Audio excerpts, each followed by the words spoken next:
Bonjour et bienvenue sur la chaîne Zone Bourse. Patrick Drahi. Voilà un nom qui laisse rarement indifférent. Quand on pense à Patrick Drahi, on pense polytechnicien, acheteur compulsif de sociétés, endettement faramineux, montage financier complexe, franco-israélien résident suisse, milliardaire, patron de presse. Si vous rajoutez à ça une discrétion médiatique qui est rare à ce niveau, eh bien vous obtenez un cocktail qui donne lieu à beaucoup de clichés qui vont du méchant milliardaire qui doit sa réussite à son réseau et à sa proximité avec des hommes politiques, au génie des télécoms. Alors de mon côté, je vais comme d'habitude rester le plus factuel possible pour comprendre d'où vient réellement la réussite de Patrick Drahi. Le départ, c'est la naissance au Maroc en 1963, avec une arrivée en France à l'âge de 15 ans, et l'arrivée, en tout cas en 2020, c'est la 9e fortune française, un magnat des télécoms et des médias en Europe et aux États-Unis. Alors, comment fait-on pour en arriver là ? Quels sont les choix, les risques, les visions ou la chance qu'il a fallu pour arriver à ce niveau ? La première chose qui marque, c'est la fidélité aux télécoms. Après des postes salariés dans la réception satellite, il se lance dans ce qu'il pense être l'avenir, le câble. Alors, il raconte devant les élèves de Polytechnique qu'il voulait devenir milliardaire quand il était jeune et qu'il était obnubilé par le classement Forbes. Il regardait le top 100 des premières fortunes américaines et il avait remarqué qu'il y en avait 10 dans le câble et c'est ça qu'il a décidé à se lancer. En 1994, il crée un premier câble opérateur, Sudcable, et il se met à câbler le sud de la France, puis un second, Média Réseau, pour couvrir le reste. Et cette deuxième entreprise, c'est celle qui va être le tremplin pour Patrick Drahi, puisqu'elle est rachetée par son plus gros actionnaire, l'américain UPC, dont Patrick Drahi reçoit 0,4% du capital, plus des options permettant d'en obtenir 5%. Et en 2000, il exerce ses options et assez rapidement après, avec un très bon timing, il va revendre ses 5% dans UPC pour un montant qui est inconnu mais estimé à 40 millions d'euros. Patrick Drahi est maintenant libre de ses mouvements et avec un beau capital, il rachète donc tous les câbleaux opérateurs qu'il trouve, les petits d'abord et puis les plus gros, Numéricable, Nous, France Télécom Câble, etc.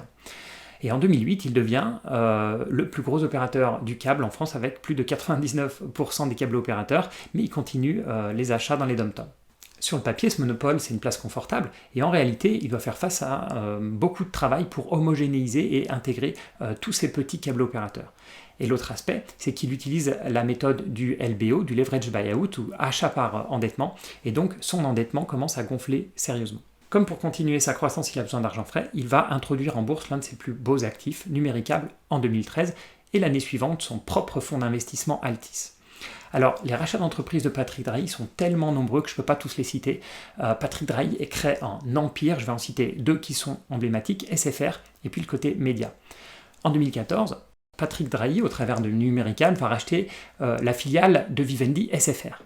Ça a failli pas se faire parce que Bouygues était aussi sur les rangs et il avait la préférence du gouvernement de l'époque. On écoute d'ailleurs Arnaud Montebourg sur Europe 1. Futur. Nous, ce que nous pensons, c'est d'abord qu'il y a un problème fiscal, puisque Numéricable a une holding au Luxembourg, son entreprise est cotée à la Bourse d'Amsterdam, sa participation personnelle est à Guernesey, dans un paradis fiscal de Sa Majesté la Reine d'Angleterre, et que par ailleurs lui-même est résident en Suisse. C'est finalement Vivendi qui a eu le dernier mot, qui décide de vendre à Patrick Drahi.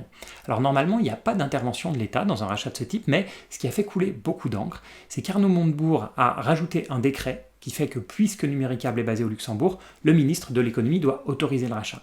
Or, quelques mois plus tard, le nouveau ministre de l'économie, Emmanuel Macron, autorise le rachat.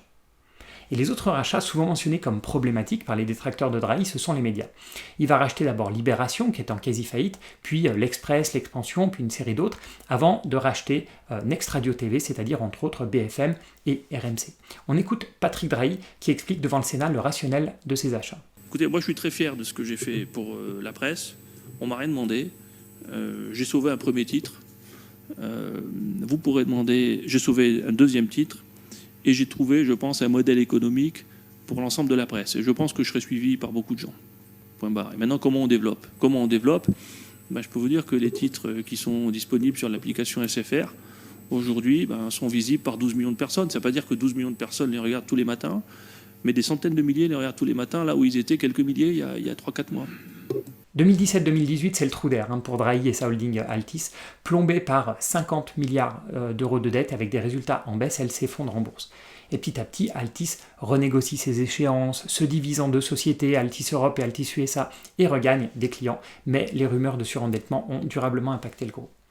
Dernière nouvelle en septembre 2020, toujours opportuniste, Patrick Drahi profite de la faible valorisation des télécoms pour proposer un rachat à 100% d'Altis Europe. Alors, essayons de résumer la recette de Patrick Drahi pour devenir milliardaire. D'abord, une vision, celle de l'avenir des télécoms et surtout du câble. Ensuite, une confiance en lui indestructible. Des prises de risques permanentes, notamment grâce à l'endettement. On est aussi face à un excellent gestionnaire, un spécialiste de la réduction des coûts et dur en management et qui ne revend jamais ce qu'il achète.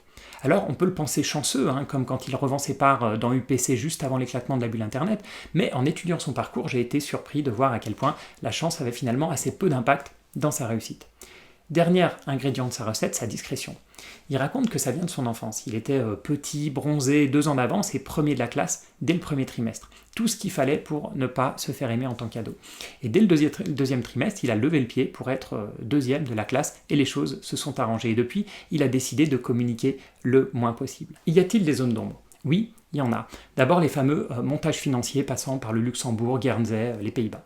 Et en fait, ces cascades de holding permettent bien sûr d'optimiser fiscalement ces sociétés. Comme je l'ai dit, Patrick Drahi est connu pour réduire les coûts au maximum, mais aussi du fait de tous ces rachats qu'il fait grâce à des LBO. Donc je rappelle, ce sont des achats par endettement qui sont généralement faits grâce à des holdings.